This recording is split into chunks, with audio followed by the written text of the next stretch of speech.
Certes, elle est sortie de l'Union européenne et elle n'a jamais été concernée par la réglementation décidée par Bruxelles prévue dans tout juste 10 ans. Mais la Grande-Bretagne a annoncé qu'elle allait accorder davantage de flexibilité aux constructeurs automobiles pour se préparer à l'interdiction de la vente de voitures essence et diesel.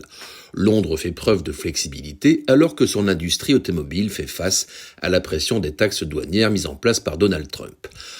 Quand on regarde l'histoire, la Grande-Bretagne avait été l'un des premiers pays d'Europe à vouloir interdire la vente de voitures thermiques, comme la France à une certaine époque, elle visait 2040, puis l'objectif a varié entre 2030 et 2035. Le nouvel exécutif travailliste souhaitait revenir à 2030, mais il a décidé d'être plus pragmatique. Ainsi, les véhicules hybrides pourront toujours être vendus jusqu'en 2035. On parle des full hybrides et des hybrides rechargeables. Par ailleurs, les utilitaires avec un moteur thermique seront autorisés eux aussi jusqu'à cette date.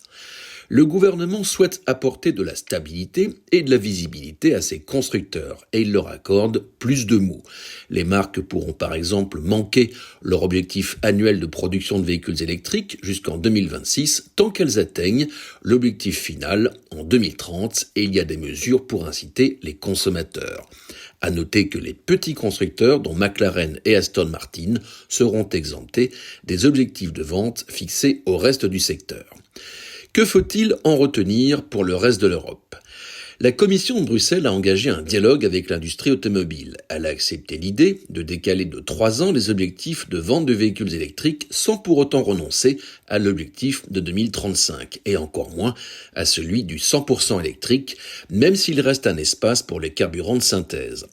En France, la Fédération des équipementiers a pris la parole cette semaine pour dire qu'il serait bien de s'ouvrir à plus de technologies.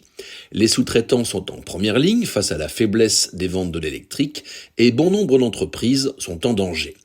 La FIEV préconise de maintenir l'hybride rechargeable et de ne pas exclure d'autres solutions comme les e-fuels et à terme l'hydrogène.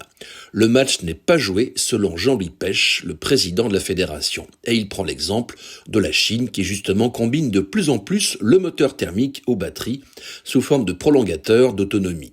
Le combat qui se joue est donc celui du dogmatisme face à la réalité du marché. En Grande-Bretagne, c'est plutôt la deuxième option qui semble l'emporter.